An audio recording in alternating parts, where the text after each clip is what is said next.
Hey, it's John Hope Bryant, entrepreneur and founder of Operation Hope, the largest national financial inclusion organization in America, and America's financial coach. Also just launched the 1 Million Black Business Initiative with Shopify, and also founder of the Promise Homes Company and Brian Group Ventures. And the reason I mentioned that, and the author of the new book, Up From Nothing, the untold story of how we all succeed. The reason I mention that is that it should be clear to anybody watching this broadcast what my role is in my family or in my organization. And in my book, the Up From Nothing, which is just out, and I encourage you to buy a copy and buy it as a holiday gift and Christmas gift and a birthday gift for family and friends. Because I think it's about mindset. And I think in this 2020, it could be a transformational piece for you and your family. But it's obvious to anybody who meets me what my role is. I'm the hunter. So in my book, Up From Nothing, I talk about 3 mentalities. I'll get in that in a different video.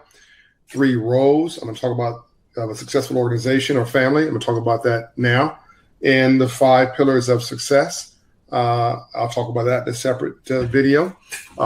This is a way you to overcome racism, sexism, biased, people who mean you harm, the 5 pillars of success. But let me deal with right now. So I'm trying to give you a real formula for success, no matter what's going on in your life, an absolute formula where you can punch through the noise, punch through people trying to punch you, and win. So the 3 roles that you need to establish in every successful family, in every successful organization, be it for-profit, nonprofit, be it government, it doesn't really matter whether it's local, whether it's national. You have 3 roles, and there's a 4th bonus role that you actually want to try to avoid. The 3 roles are hunter, skinner, preparer, and cook. And the role you want to avoid is spectator.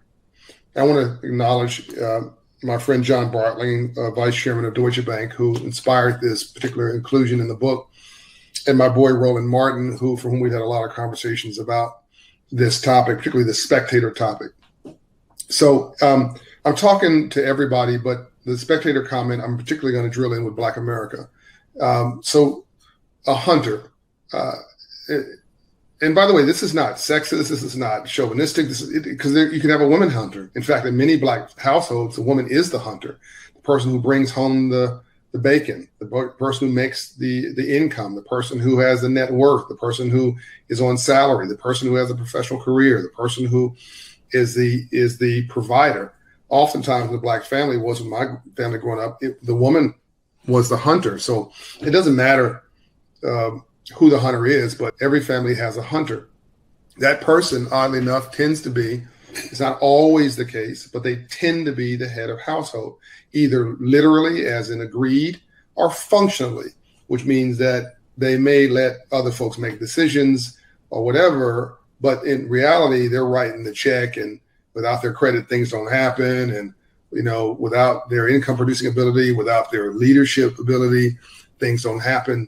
And you can have also a real tug and a real difficult situation in a relationship if you don't know what your roles are, if you're trying to placate somebody.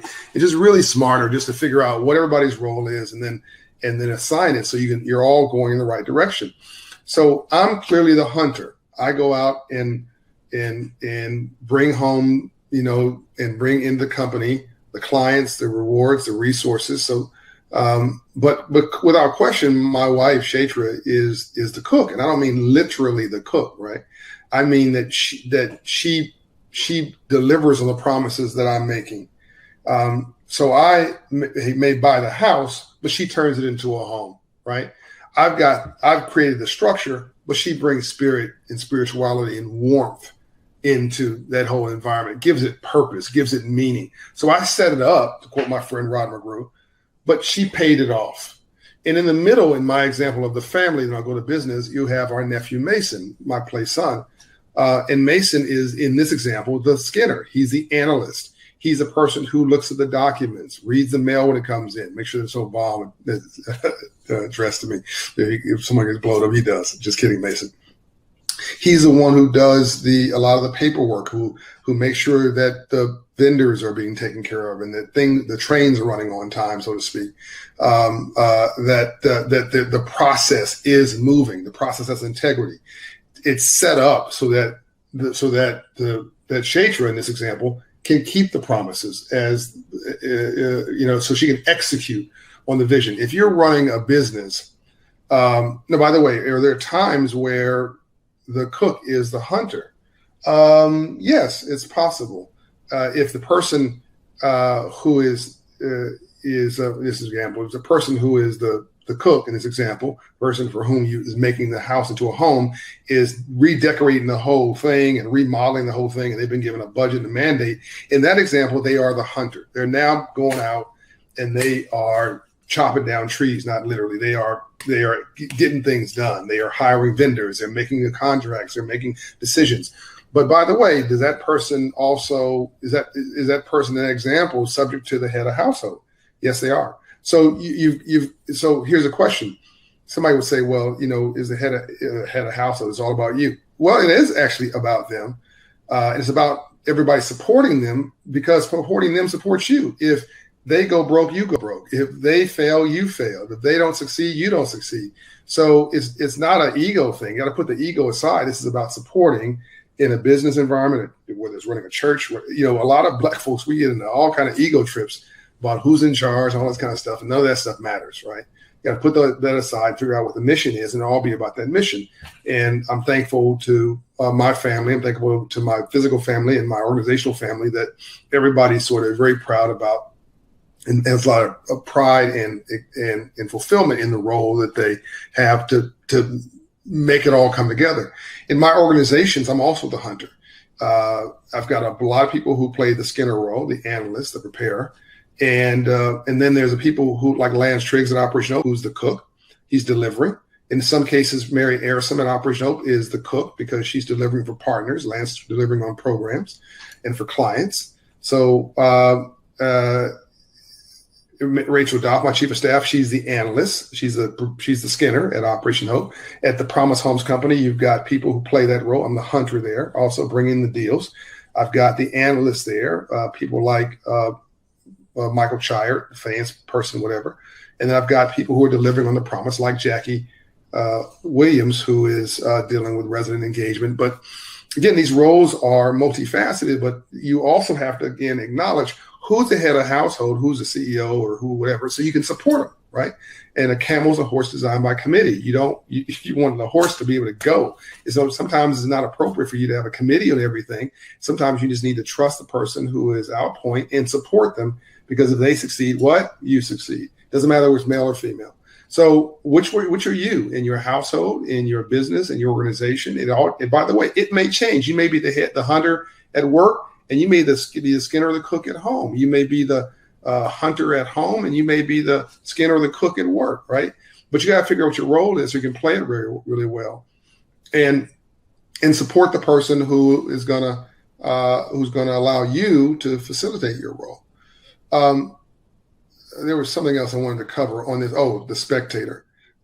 So this is really fascinating. Like, there's a lot of people who spend a whole lot of time turning this smartphone into a dumb one, because they spend hours and hours every day commenting on everybody else's social media, commenting on celebrity you don't know. So spending time you don't have on people who you don't know, on things for which really don't matter, with advancing someone else with a net worth that doesn't affect or touch yours. If you're spending all your time talking about celebrities and hip hop stars and basketball stars and football stars and personalities, how does that affect you? How does that have any relevance to you whatsoever? You're not a stockholder, a shareholder in their deal. You're advocating for them or against them. You got an opinion. It's okay as a source of entertainment to engage in that a little bit, but it should not be akin to a full-time job. And when people who have big ideas, people who are type A personality leaders, or just who have a winning mentality, they say that people with winning mentality talk about their ideas. People who have a survivor's mentality talk about other people. Did you get that? So folks who are hunters, skinners, and cooks don't have time to be messing around with other people. They're talking about their ideas and they're executing on those ideas. People who are spectators talk about other people, generally negatively, I might add. And it's just not a good return on investment and beyond, on top of everything else. Anyway, I hope this has been helpful. Go get the book Up From Nothing. That's just a little jewel in the midst of it. And let me know what you think. Pass this around, share it, and let me know your comments. Let me know whether I explained this properly or not. Love and light, John O'Brien. Let's go change the world. And check out Operation Hope and 1 Million Black Business Initiative with Shopify. It's unbelievable.